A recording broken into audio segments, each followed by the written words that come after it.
or other similar font. Arial font use করব। এরপরে font number title text size আছে কত 24, সাবটাইটেল টেক্সট সাইজ আছে 22 and other সাইজ আছে কত 12। আচ্ছা এতটুকু আমরা বুঝতে পারছি টাইটেল আর সাবটাইটেল শুড বি বোল্ড। আচ্ছা এটা আমরা বুঝতে পারছি নাম্বারস অফ কলাম 2। অর্থাৎ এরপরে আমাদের যে অপশনটা আছে কলামের অপশনটা আছে, এখানে কলামের অপশনে যে আমরা এখানে এই যে অ্যারো সাইনটা আছে এখানে ক্লিক করব, মোর কলামস। মোর কলাম আছে এখানে যেহেতু অপশন আছে কি বলা আছে যে দুইটা কলাম আছে, একটা লেফট কলাম হবে আর একটা কি হবে রাইট কলাম হবে। তাই আমরা দেখো লেফট এবং রাইট কলাম আমরা লেফট নিতে পারি রাইট নিতে পারি যেহেতু স্টাইল কলামটা করতে।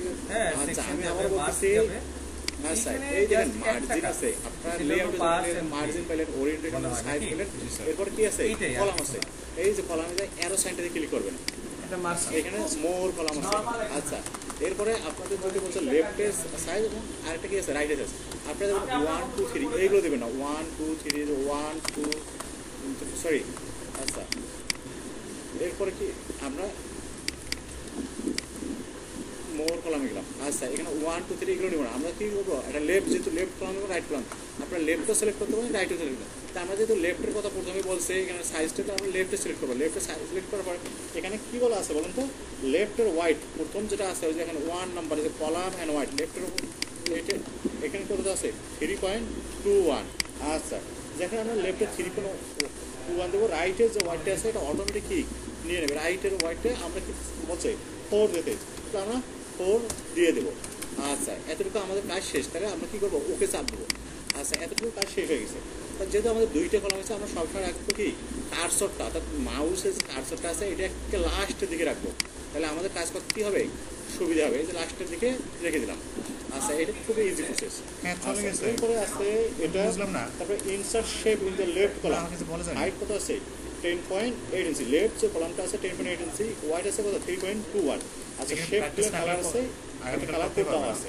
আচ্ছা এখন আমরা লেফটে একটা কী করবো একটা শেপ নেব। আচ্ছা এই শেপটা কীরকম এই যে এরকম শেপ, তাহলে আমরা এই যে এখান থেকে প্রিভিউটা ডেমোটা দেখবো, এই এখানে শেপটা আছে এইরকম নিয়ে নিচ্ছি আমি। পারি একটা শেপ কী করবো ড্রয়িং করবো, ড্রয়িং করার পর শেপের যে মাপটা আছে যে এখন আমরা শেপ একটা ড্রয়িং করবো, তারপরে শেপের এই যে মেনু করে রাইট সাইডে একটা শেপ ফরম্যাট অপশন আছে, শেপ ফরম্যাট। তাহলে এখান থেকে দেখবো যে এখান থেকে দেখবো যে আমরা ডাবল ক্লিক করলে পারবো যে শেপটের প্রথমে কী আছে হাইট আছে কত 10.86। আচ্ছা আর এরপরে হোয়াইটটা আছে কত 3.21। আচ্ছা এটা হলে আমি ইন্টার দেবো, দেখেন সুন্দরভাবে চলে আসছে। আচ্ছা এখন আপনাদের একটা কথা বলতে পারে যে এখানে কালার কোড দেওয়া আছে। আচ্ছা কালার কোডটা কীভাবে দেবো, এই যে শেপের ফিল আছে না, এই দেখেন শেপ ফরম্যাটে শেপের ফিল। আচ্ছা এইখানে এই যে আমরা এখানে কি করব এখানে এই যে মোর ফিল কালার্স। আচ্ছা এইখানে আসবো, এইখানে আছে যে হেক্স নামে আছে, এইখানে দেখেন কালার কোডটা বসে দেবো। তাহলে এখানে কী দিতে হবে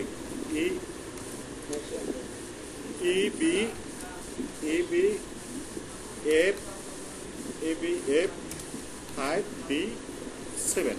আচ্ছা হ্যাশ দিতে হবে না, অটোমেটিক নিয়ে নেবে। আচ্ছা আমরা এখন কালার কোড অনুযায়ী কি ফেলাইতে পারছি, হ্যাঁ এই যে আমরা যে কালার কোড দেওয়া আছে ওই অনুযায়ী কি ফেলে দিয়ে দিচ্ছি। আচ্ছা দেখেন এটা কি। আচ্ছা এরপরে কী করতে বলছে আমরা ডেমোটা দেখবো, ডেমোতে কী লেখা আছে, ডেমোতে লেখা আছে যে একদিকে কী হবে বলুন তো একদিকে একটু কাটা হবে। আচ্ছা এখানে আমরা দুইভাবে করতে পারি, এই যেখানে যে শেপ ফরম্যাট আছে এখানে একই অপশনটা আছে যে change edit point, change shape, আরেকটা আছে কি এডিট পয়েন্ট। আচ্ছা আমরা এইভাবে রাইট বাটন ক্লিক করেও করতে পারি। এখানে কি করা আছে বলুন তো এখানে রাইট বাটন ক্লিক করে এডিট পয়েন্ট। আচ্ছা আমাদের যদি এখানে আসে না তাহলে আমরা এখান থেকে নেব। আচ্ছা আমরা আবার শেপে ক্লিক করলাম, এখানে শেপ ফরম্যাট আছে এই যে এডিট পয়েন্ট, এই যে এডিট পয়েন্ট।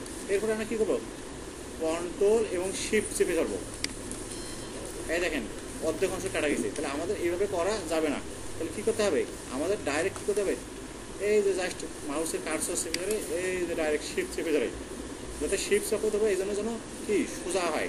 আচ্ছা এতদূর পর্যন্ত আমাদের কাজ হয়েছে। আচ্ছা এরপরে আমরা দেখেছি একটা পিকচার রাখার জন্য কি আছে একটা ডায়মন্ড শেপ নিচ্ছে। আচ্ছা এই ডায়মন্ড শেপ আমরা আবার ইনসার্টে যাবো, এক্সট্রা কোনো কিছু নিতে গেলে আমরা সব কিছু ইনসার্ট থেকে যাবো। এই দেখেন ইনসার্টে যে আবার আমরা শেপে ক্লিক করবো, এই যে শেপ এই যে এখান থেকে একটা ডায়মন্ড শেপ করে আছে, এই যে ডায়মন্ড শেপ নিলাম। আচ্ছা এখানে আসে এখন অনেক সময় বলতে পারে যে আপনাদের এইখানে যে শেপ ফরম্যাট আমরা দেখেন চলে আসছে, এখানে মাপটা দেওয়া যেতে পারে। এখানে মাপটা কীরকম হইতে পারে বলেন তো। আচ্ছা এইখানে যে পিকচারটা আছে এই পিকচারের কিন্তু শেপের মাপটা সম্ভবত দেয়নি, অনেক সময় বলা থাকতে পারে। আচ্ছা এখানে বলছে insert picture and set picture size, অর্থাৎ একটা পিকচার বলছে, পিকচারে সাইজ দেওয়া আছে। তাহলে এই দেখেন এখানে রাইট সাইডে আমাদের একটা কি আছে চলে আসছে 2 কত আসছে বলুন তো? আচ্ছা 2.47। সমস্যা নাই, আপনারা এটা রেকর্ড পাবেন। আচ্ছা এটা আছে কি 2.47। আচ্ছা এটাতে ইন্টারেস্ট হবে, দেখেন সুন্দরভাবে চলে এসছে। এখন আমরা এটাকে এইখানে স্থাপন করবো সুন্দর হবে। আচ্ছা এখন আছে কি শেপ ফিল কি করবো আমরা এখন এখানে পিকচার, আমরা অনেক সময় কি এসএসআর স্যারের ওনারা তো পিকচার প্রোভাইড করে না, তাহলে কী করবো আমরা এই যে এখানে যে ফর্মেটটা এখানে ক্লিক করবো, দেখেন যে শেপ ফর্মেট চলে আসছে। এরপরে এই দেখেন আমরা এটা সিলেক্ট করা আছে, এখানে যে শেপ ফিল দেবো, এই যে এখানে শেপ ফিলে যে কি এই যে পিকচার নিয়ে আসবো। আচ্ছা পিকচার যদি না থাকে আমাদের, তাহলে আমরা কী করবো, এই যে উইন্ডোজ কি প্রিন্ট স্ক্রিনে চাপবো, তাহলে কি আসবে একটা স্ক্রিনশট হয়ে যাবে। আচ্ছা এই যে এখান থেকে আমরা যেখানে একটা স্ক্রিনশট নিয়ে নেবো। আচ্ছা এতদূর পর্যন্ত আমাদের কাজ শেষ। আচ্ছা আমরা এখন ডেমোটা দেখবো, ডেমোটাতে কী বলা আছে দেখেন তো। ডেমোটাতে আপনার পিকচারের একটা বর্ডার দেওয়া আছে, অর্থাৎ আউটলাইনটা। তাহলে আমরা এই যে এটা সিলেক্ট করছি, এরপরে কি এই যে শেপের আউটলাইন, এই আউটলাইনটা একটা কী করবো ওয়েটটা একটু বাড়ে দেবো, এটা আপনারা মন মতন বাড়ে দেবেন। আচ্ছা নিচে যে আমরা শেপটা নিচ্ছি এইখানে একটু কাজ করবো। আচ্ছা এখানে প্রথমে যে অপশনটা আছে জান্নাতুল নাইম, আচ্ছা এইগুলো আপনারা টেক্সট বক্স নিয়েও করতে পারেন, শেপ নিয়েও করতে পারেন। আচ্ছা আমাদের যেটা খুশি সেটাই করবো। আচ্ছা এই দেখেন আমি শেপ নিয়ে করতেছি, এই যে আমরা একটা শেপ নিলাম, সুন্দরভাবে একটা শেপ নিলাম, এটা মানান সই মাপের। আচ্ছা এতটুকু বুঝতে পারছেন। এরপর কি আছে আপনাদের টোটাল মার্কস ফর্মুলা ব্যবহার করবেন। আচ্ছা এখানে শেপের আউটলাইনটা দেওয়া আছে, এখানে শেপের আউটলাইনটা একটু কি ওয়েটটা একটু বাড়ে নেব। আচ্ছা এরপরে আমরা এই রাইট বাটন ক্লিক করে অ্যাড টেক্সট নেব। আচ্ছা আপনি এখানে যদি 1 কোটি নাম্বার হয় তাহলে প্রথমে কি করবেন, একটা সেল করবেন এখানে দেখেন, আর শেষের সেলটা কি করবেন first cell colon last cell. আচ্ছা আমাদের এখানে কয়েকটা নাম্বার আছে, এই জন্য আমরা কি করছি সম্পূর্ণ সিলেক্ট করে নিচ্ছি, নেওয়ার পর ব্র্যাকেট ক্লোজ করে নিচ্ছি। আচ্ছা এতদূর পর্যন্ত শেষ আছে। বলা আছে আচ্ছা কি ম্যাক্স মার্ক বলছে যে যতগুলো টাইটেল আছে টাইটেলগুলো কি হবে বলেন তো এরিয়াল ফন্ট হবে। আচ্ছা এই যে এরিয়াল ফন্ট দিলাম, আচ্ছা এরিয়াল ফর্মুলা ব্যবহার করি ম্যাক্স অপশন এরিয়াল ফন্ট এবং এখানে ফন্ট সাইজ কত হবে ট্যাব দেব। আচ্ছা এতদূর পর্যন্ত হইছে। আচ্ছা এরপরে দেখেন নিচের একটা বক্স নাম্বার আমাদের যদি ম্যাক্স ওই বক্সটা ওটা সেম ভাবে চলে আসবে। করতে হবে। আচ্ছা আমরা ওইটার বক্সটা সেম ভাবে চলে আসার জন্য একটা সিস্টেম অবলম্বন করব। সিলেক্ট কি করব বলেন তো, আমরা এই কন্ট্রোল চাপে এটা সিলেক্ট করে নেব। আচ্ছা এইটা কন্ট্রোল চাপবো, তাহলে দেখেন এটা সম্পূর্ণ সেম চলে আসবে। আচ্ছা যেহেতু ওটার মাপ মনে রাখবো, তাহলে কন্ট্রোল প্লাস শিফট চাপবো। মেইন লিখব। আচ্ছা এতদূর হইছে। আচ্ছা এখন আমাদের কাজ হবে কি এটা আরো বড় করে নেওয়া। ট্যাব দেব, ট্যাব দিয়ে আপনাদের এই সেম কন্ডিশন, অর্থাৎ এখানে কয়েকটা নাম্বার আছে, ফার্স্ট সেল এবং লাস্ট সেল, এখানে আমাদের কি লিখতে হবে হিউম্যান রিসোর্স অফিসার। আচ্ছা হিউম্যান কি ব্র্যাকেট ক্লোজ করে দিলেন, এই যে আপনাদের চলে আসবে। এরপর কি থার্ড হাইয়েস্ট মার্ক, থার্ড অথবা থার্ড হাইয়েস্ট মার্ক মধ্যে অনেকগুলো মার্ক আছে, এতটুকু আমি সিলেক্ট করে ফন্ট সাইজ একটা তুলনামূলক মার্ক নিয়ে আসবেন। তাহলে এজন্য আপনাদের কি করা হয়েছে লার্জ চলে আসবে। আচ্ছা এরপর আবার নিচে যাব, নিচে কি হবে নিচে যাব চলে আসবে। আচ্ছা এরপর আছে কি প্রোফাইল, এরপর দেখেন এখানে কি আছে অ্যারে আছে না, এই যে অ্যারে আছে নাম্বার সারি, অর্থাৎ রো ওয়াইজ এবং কি কলাম ওয়াইজ হতে পারে। কি দেওয়া আছে এখানে আমাদের এই যে মিডল আছে, তাহলে আমাদের এটা কি করতে হবে, এখানে এই প্যারাগ্রাফে যে রাইট সাইড নিয়ে নেব, লেফট সাইডে দিতে হবে লেফট অ্যালাইনমেন্ট। আচ্ছা এরপর কি আছে বলুন তো, এরপর কি ইনসার্টে যাব, ইনসার্টে যে আমার কি ভ্যালুটা অর্থাৎ টার্গেট একটা শেপ নেব, ভ্যালুটা শেপ লাইন শেপ। আচ্ছা আমরা যদি এরপর কি করব ব্র্যাকেট কি করতে চাই। আচ্ছা এরপর আছে কি সেকেন্ড লোয়েস্ট, অর্থাৎ সেকেন্ড লোয়েস্ট তাহলে শিফট সেভে যাবে কি করতে হবে স্মল নাম্বার আছে, স্মল শিফট সেভে টানছি। আমরা আচ্ছা ট্যাব সাব কালো করে দিলাম, দেখবো এর অ্যারেটা আমরা রো বেসে কালো করে দিলাম। কলাম। আচ্ছা এরপর এই যে এতটুকু নিয়ে নিলাম। এরপর আমরা কি করব কে, এরপর আমরা টার্গেট কৃত ভ্যালু, অর্থাৎ এই হচ্ছে টার্গেট কৃত ভ্যালু, অর্থাৎ কি ভ্যালু বলা যেতে পারে। এখানে সেকেন্ড আছে, সেকেন্ড দিয়ে দিলাম। আচ্ছা আমরা এখানে ব্র্যাকেট ক্লোজ দিলাম। এরপর হচ্ছে মোস্ট ফ্রিকোয়েন্ট মার্ক, আমরা অনেক সময় দেখি যে একই জাতীয় নাম্বার অনেকগুলো ব্যবহার করছে, মোস্ট ফ্রিকোয়েন্ট মার্ক। আমরা স্ট্যাটিস্টিকে এটা দেখতে পাবেন যে ফ্রিকোয়েন্ট এটা লেখা আছে, যেটা পুরুষের উপরে বাংলায় ওকে স্যার এটাকে ইংলিশ বলা হয় মোড। আচ্ছা এমও বি, আমরা এটা ফন্ট সাইজ এরিয়ালে রাখবো, কিন্তু এমও বি টেক্সট সাইজ কি কমে দেব, এই 16 দিলাম। কতগুলো নাম্বার? আচ্ছা এতদূর পর্যন্ত ঠিক আছে। 1 লাখ থেকে 1 লক্ষ। আচ্ছা তা আমরা এরপরে কি দেওয়া আছে বলুন তো, এই জন্য ড্র্যাগ এন্ড প্রোফাইল তাই না টেনে দিলাম। আচ্ছা দেওয়ার পরে এই ব্র্যাকেট ক্লোজ করে দিলাম। আচ্ছা এরপরে আছে কি এভারেজ মার্ক।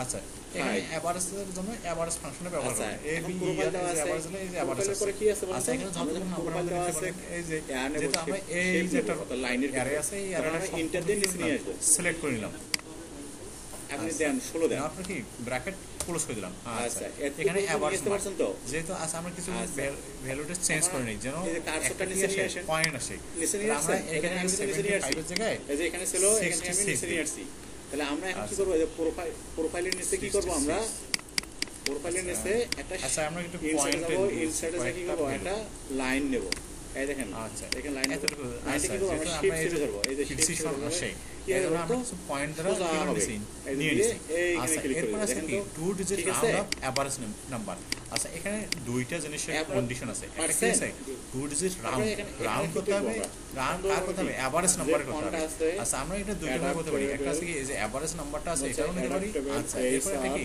রাউন্ড এর জন্য আমরা রাউন্ড ফর্মুলাটা কি ব্যবহার করব তাহলে ইকুয়াল রাউন্ড দেব এস আর ও ইউ এন ডি আচ্ছা যে রাউন্ড ক্লিক করে এখানে নাম্বার আছে এখানে প্রথম নাম্বার কোন নাম্বারটা নেবেন কি আছে এভারেজ দেখেন আমরা এভারেজ বের করছি তাহলে যে এভারেজটা আমরা কি করব সিলেক্ট করব এরপর কি করছি এখানে দেখেন তো পরের হিন্সটা কি দেওয়া আছে এই যে নাম্বারের পরে কি আছে একটা কমা দেওয়া আছে যে কমা আমরা দিয়ে দিলাম এরপর নাম্বার অফ ডিজিট অর্থাৎ নাম্বার অফ কয়টা ডিজিট পর্যন্ত নিতে পারি দুইটা এই যে এভাবে নিয়ে কি করব আমরা ব্র্যাকেট ক্লোজ করে দেব আচ্ছা দেখেন এই যে টু ডিজিট চলে আসছে অটোমেটিকলি আচ্ছা এরপরে নিচে যে অপশনটা আছে টোটাল মার্কস অফ কি সেকশন এ আচ্ছা এইখানে আমাদের একটা জিনিস বিষয় আছে যে টোটাল মার্কস ট্রাই করতে হবে কার করতে হবে সেকশন এর অর্থাৎ এখানে ইফ একটা কন্ডিশন ব্যবহার করা আছে সেই ইফ কন্ডিশন তাহলে ব্যবহার করতে হবে যেহেতু টোটাল মার্কস তাহলে সাম ইফ কন্ডিশনটা ব্যবহার করতে হবে আচ্ছা এই যে তাহলে আমরা কী লিখবো এস ইউ এম আই দেখেন এই যে সাম ইফ চলে আসছে তাহলে প্রথমে কি আছে বলেন তো রেঞ্জ লেখাটা চলে আসছে আমরা কোনো কিছু মুখস্থ করবো না সব কিছু এই যে হিন্স থেকে দেখে দেখে করবো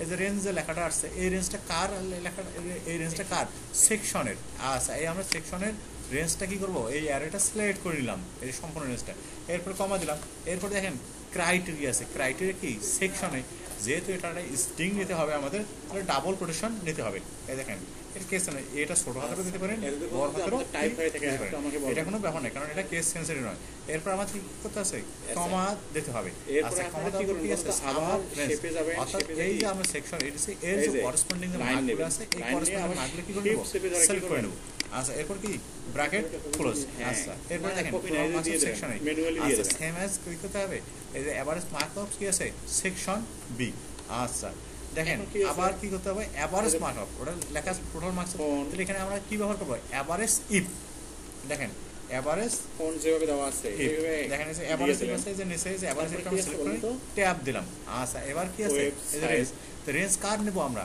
সেকশন বি অর সেকশনের রেঞ্জটা নেব আচ্ছা এই যে সেকশনের রেঞ্জটা এখান থেকে নেব আচ্ছা এরপর ক্রাইটেরিয়া যেহেতু স্ট্রিং টাইপে নিছি আমাদের এখানে কি দিতে হবে বি দিতে হবে আচ্ছা এরপরে কি আছে এভারেজ রেঞ্জ অর্থাৎ তাদের যে করেসপন্ডিং ভ্যালুগুলো আছে সবগুলো আমরা কি করব সিলেক্ট করে নেব আচ্ছা এরপরে কি করে দেবো আমরা ব্র্যাকেট ক্লোজ করে দেবো যখন ব্র্যাকেট ক্লোজ করলে কিন্তু হিন্সটা বুঝে যাবে আচ্ছা টোটাল মার্কস অফ কি আছে মেল স্টুডেন্ট আচ্ছা এই total marks of male student আছে এইটা আমাদের একটু বুঝে আসে টোটাল মার্কস আবার কি আছে মেল স্টুডেন্ট তাহলে টোটাল মার্কস সাম ইফ ব্যবহার করতে হবে কন্ডিশন এই দেখেন সাম ইফ আর রেঞ্জ বাইর করতে হবে রেঞ্জ কি আছে বলুন তো এই যে রেঞ্জ হচ্ছে জেন্ডারের রেঞ্জ আচ্ছা এই যে জেন্ডারের রেঞ্জটা নিয়ে নিলাম এরপরে কি আছে ক্রাইটেরিয়া কি দেওয়া আছে মেল স্টুডেন্ট আচ্ছা এরপরে মেল দিলাম এই যে ডাবল কোটেশন ক্লোজ করে দিলাম তারপরে কি দেবো কমা তারপরে কি সামনে তাদের করেসপন্ডিং যে মার্কগুলো আছে সেইগুলো আমরা কি দিয়ে দিলাম আচ্ছা এদের দিয়ে দিলাম আচ্ছা এরপরে ঠিক আছে টোটাল মার্কস অফ কি আছে সেকশন সি আচ্ছা এই যে ইকুয়াল সাম ইফ এই যে ট্যাব দিয়ে দিলাম তারপরে কি রেঞ্জ সেকশনের রেঞ্জ আচ্ছা আপনাদের সবার কি ওকে হ্যাঁ সেকশনের রেঞ্জটা আসলে কি সেকশনের রেঞ্জ যেটাকে আমরা কি করছি টার্গেট করছি সেটা রেঞ্জ আচ্ছা এরপরে কি আছে ক্রাইটেরিয়া কি আছে সি আচ্ছা তাহলে আমরা যে ডাবল কোটেশন দিয়ে দিলাম দিয়ে সি দিয়ে দিচ্ছি আচ্ছা এরপরে কি আছে সাম সেকেন্ড কলাম এই দেখেন আমি যে এদিকে আছে এইদিকে দিয়ে দিলাম আচ্ছা এরপরে অবশ্য শেষ আচ্ছা এরপর আরেকটা আছে কি বাইরে করতে হবে আমাদের নাম্বার অফ কি স্টুডেন্ট আচ্ছা আমরা কাউন্ট করব এখানে দুইটা আমরা কোথায় ধরছি কাউন্টের আমরা দুইটা ফর্মুলা আছে কাউন্ট আছে আর একটা কি আছে কাউন্ট এ আছে আচ্ছা কি করবেন যখন আমরা স্ট্রিং জাতীয় কোনো কিছু কাউন্ট করব তখন কি হবে কাউন্ট এ আচ্ছা যখন আমরা নাম্বার কাউন্ট করব তখন হবে কি শুধু কাউন্ট আপনারা দুইটাই ব্যবহার করতে পারেন। যদি আপনার রোল, যদি রোল কি আছে সবগুলোর নামের একটা কি পাইছেন একটা প্রাইমারি ভ্যালু আছে কি রোল, আমরা কাউন্ট ইউজ করি। যদি কাউন্ট ইউজ করেন তাহলে আপনি কি করবেন বলেন তো, এই দেখেন ভ্যালু 1 ভ্যালু 2 একটা এন্ড সময় ভ্যালু আছে দেখেন, তাহলে আমরা নাম্বার রোল নাম্বারটা নিয়ে নিলাম। ইনসার্টে যে টেক্সট বক্স আছে এরপরে এই যে ব্র্যাকেট ক্লোজ করে দিলাম। আচ্ছা এখন তো আপনারা কাউন্টই ব্যবহার করতেছেন, কি করব তাহলে দেখেন এই যে কাউন্ট নেব। আচ্ছা এই যে কাউন্ট হচ্ছে যে কি করতে পারবেন আপনি, এই যে নামগুলো নিতে পারেন। এই যে আপনার শেপ ফিল্ডে যে কোনো হবে যে কোনো একটা কালার দিতে পারেন। আচ্ছা আমরা আরেকটু দেখাচ্ছি, আমরা কাউন্ট দিয়ে যদি কাউন্ট দিয়ে আউটলাইন আছে, কাউন্ট দিয়ে যদি করেন, এই শেপের আউটলাইনটা কাউন্ট দিয়ে যদি আপনার নাম করেন তাহলে কিন্তু আসবে না। আচ্ছা বুঝতে পারছেন এখন? এটা আমি আবার দেখাচ্ছি। আচ্ছা এখন প্রথমটা কি আছে ব্র্যাকেট দেখেন, দেখেন জিরো চলে আসছে, অর্থাৎ কাউন্ট আর কাউন্টের মধ্যে পার্থক্য। এরকম অনেক সময় আসে একটা পরীক্ষা আসছে কাউন্ট কাউন্টের ফর্মুলার পার্থক্য কি, একটা স্ট্রিং এর জন্য ব্যবহার করা হয় আর একটা কিসের জন্য ব্যবহার করা হয়, নাম্বারের জন্য ইউজ করা হয়। আচ্ছা আমাদের আরেকটা অপশন বাকি আছে পাস এবং ফেল। আচ্ছা এখানে এই যে শীটে বলা আছে যে 33 এর সমান পাইতে হবে, 33 এর সমান এবং তার চেয়ে কি বেশি, অর্থাৎ 33 এর সমান। তাহলে আমরা যেটা জানি যে কি ফর্মুলা ব্যবহার করে বা ফাংশন ব্যবহার করে আমরা যে কোনো ধরনের কি করি কন্ডিশনে অ্যাপ্লাই করতে পারি। ইফের দুইটা অপশন থাকে, একটা ইফের ভিতরে কন্ডিশন থাকে, এই কন্ডিশনে দুইটা, একটা ট্রু আর একটা কি ফলস। আচ্ছা ইফ ইউজ করলাম, ইফ ইউজ করার পরে যে ট্যাব দিলাম, তারপরে লজিক্যাল টেস্ট। লজিক্যাল টেস্ট কি, এই যে আমরা মার্কসটা নিচ্ছি, হ্যাঁ এই দেখেন মার্কসটা এটা কি গ্রেটার দেন ইকুয়াল, ইকুয়াল কথা হবে বলুন তো 33, এরপরে কি কমা ট্রু, এরপরে আছে কি দেখেন তো ভ্যালু ইফ ট্রু, যদি ইফ যদি এই 33 এর বেশি হয় তাহলে কি আসবে বলেন তো পাস। যেহেতু পাস শব্দটা হচ্ছে কি স্ট্রিং টাইপের, তাহলে আমরা ডাবল কোটেশন দেব। আচ্ছা আচ্ছা এরপরে পাস, আচ্ছা ডাবল কোটেশন, এরপরে আমরা কি আচ্ছা দেখেন যে ভ্যালু ভ্যালু ইফ ট্রু, এরপরে কি আছে কমা আছে। আচ্ছা এই যে কমা, এরপর ফলস আইটেমটা এটা দেব, এটা কি হবে বলুন তো হেড। আচ্ছা এফএ আইএল এরপরে কমা। আচ্ছা এরপর আমরা ব্র্যাকেট ক্লোজ করে দিলাম। আচ্ছা এরপর এন্টার দিয়ে দিলাম। আচ্ছা দেখেন এই যে এটা কি 80টা কি 33 এর বেশি হয়েছে না, এটা হচ্ছে কি পাস। আচ্ছা সরি এরকম যদি কখনো হয়ে থাকে তাহলে আপনি এসকেপ চাপবেন, এসকেপ। আচ্ছা এরপরে এই দেখেন এই যে প্লাসটা কিন্তু ছোটওয়ালা প্লাস আসছে, এটা ধরে কি যতদূর পর্যন্ত আপনারা নিতে পারেন এইদিকে ড্র্যাগ এন্ড ড্রপ করবেন, সবগুলো পাস ফেল সবকিছু কি আসবে চলে আসবে। আচ্ছা এইটা এতটুকু পর্যন্ত আছে। এডুকেশনের যে ফরম্যাটটা আছে